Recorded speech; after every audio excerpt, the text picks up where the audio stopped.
Le sujet de l'arrivée des patients à l'hôpital est primordial. La première des choses que nous proposons, c'est l'envoi d'un SMS avant toute venue à l'hôpital, indiquant les signes éventuels d'infection Covid, afin que les gens inquiets puissent prendre contact avec l'hôpital avant de venir. Bien entendu, une fois arrivés à l'hôpital, tous les gestes barrières seront maintenus. Les patients devront porter un masque et se verront offrir un masque s'ils n'en disposent pas.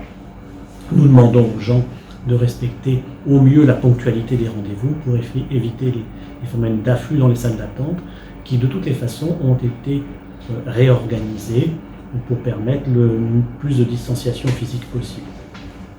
Enfin, dans la mesure du possible, il faudrait que les visiteurs puissent venir de manière non accompagnée ou accompagnés du minimum de personnes lorsque cela est nécessaire.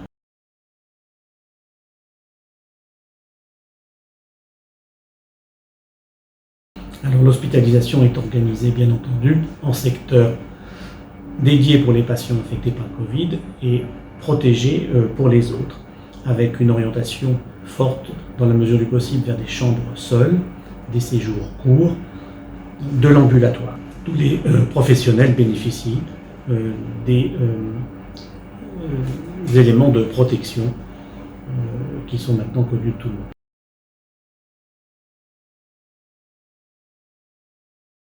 Malheureusement, les visites ne sont pas autorisées, malgré la grande détresse que cela procure. Il y a quelques exceptions, en pédiatrie, en maternité, dans certaines unités de réanimation. Il y a aussi des exceptions, mais qui seront à la demande, en fonction du besoin que les équipes médicales et paramédicales peuvent ressentir, pour que tout de même, parfois, des visites un peu encadrées puissent être possibles, car c'est un élément humain absolument indispensable.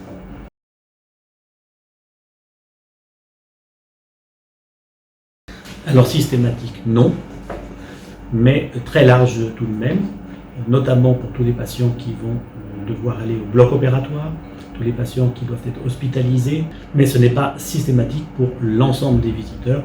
Une consultation, un hôpital de jour, pour une durée très brève, ne justifie pas la réalisation de tests. Nous avons par ailleurs mis en place un centre de prélèvement dédié aux patients de l'hôpital, mais qui est ouvert aussi à l'extérieur et à la ville, avec des équipes soignantes et médicales qui peuvent recevoir les gens.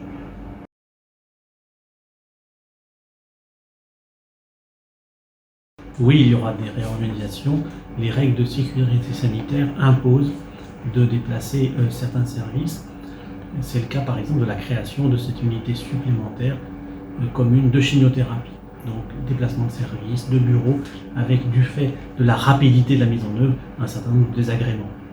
Mais l'intérêt général de sécurité des patients prime avant tout.